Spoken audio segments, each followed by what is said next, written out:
Ça m'est égal de travailler seul. Même après 27 ans.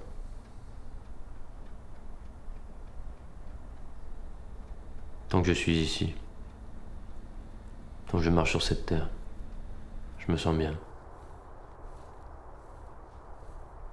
C'est grand. C'est beau. Et surtout, c'est calme.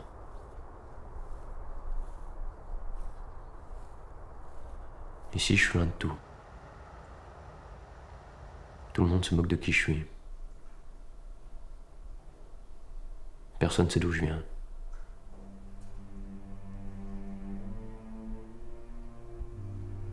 Une mafia, c'est une organisation criminelle qui va imposer son pouvoir à travers un processus de contrôle du territoire et de la population qui occupe ce territoire. Le but d'une mafia, c'est évidemment de s'enrichir, notamment par des activités illégales.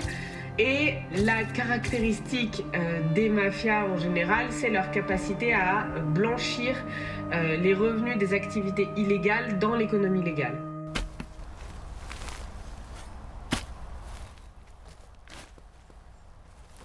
Je suis né parmi eux. J'ai grandi parmi eux. On partage le même sang. J'étais destiné à être comme eux. J'avais pas le choix.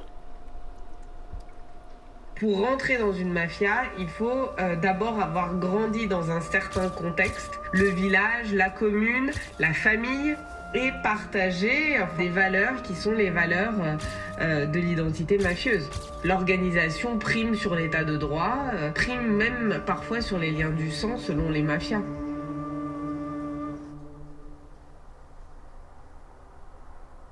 Je les ai vus faire des choses. Je les ai faites moi aussi. Qu'est-ce que j'aurais dû faire? Me révolter? Je pourrais pas oublier. Jamais. Les principales activités des mafias sont d'abord l'extorsion, pour arriver à contrôler leur territoire. C'est absolument pas l'activité qui rapporte le plus d'argent, mais c'est celle qui sert à contrôler la population et donc à contrôler les votes et donc à avoir une influence auprès du pouvoir politique. Donc c'est fondamental. Ensuite, évidemment, on a toutes les activités qui sont beaucoup plus lucratives, type trafic de drogue, trafic de déchets, mais aussi tout ce qui peut être trafic d'êtres humains, en particulier dans le cas de la mafia albanaise. Il y a aussi toutes les activités légales, qui là par contre sont beaucoup plus indétectables, c'est-à-dire que ça va être l'hôtellerie-restauration, ça va être l'agriculture, ça va être le BTP, ça va être plein de secteurs différents qui par leur diversité justement permettent aux mafias de blanchir ce qu'elles gagnent dans les activités illégales.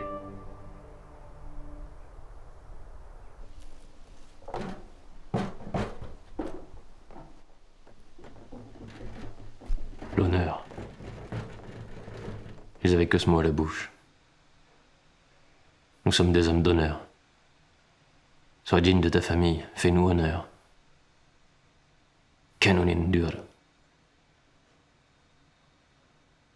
Le code de l'honneur, c'est une mythologie, une composante structurelle de l'identité mafieuse. Or, les mafias s'en prennent aux plus faibles, s'en prennent aux femmes et aux enfants.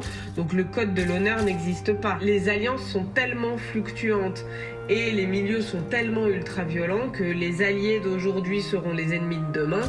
Donc il n'y a pas de code de l'honneur. Il faut bien comprendre que quand on parle de code de l'honneur, on est tributaire des représentations qui sont véhiculées par les mafieux eux-mêmes. J'ai ma vie maintenant. Je sais qui je suis. Je porte plus mon nom. Tant mieux. Fallait que je me sauve.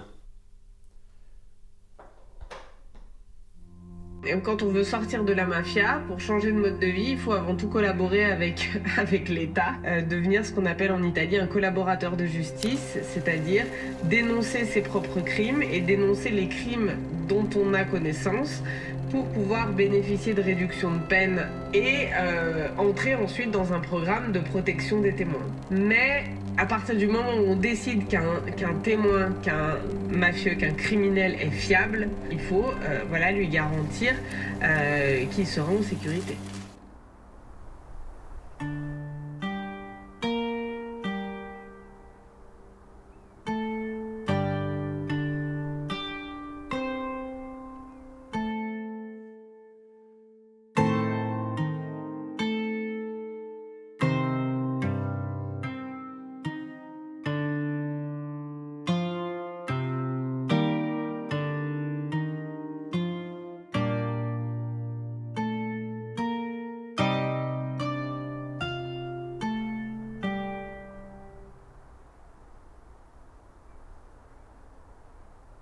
À présent, ils ne peuvent plus m'atteindre.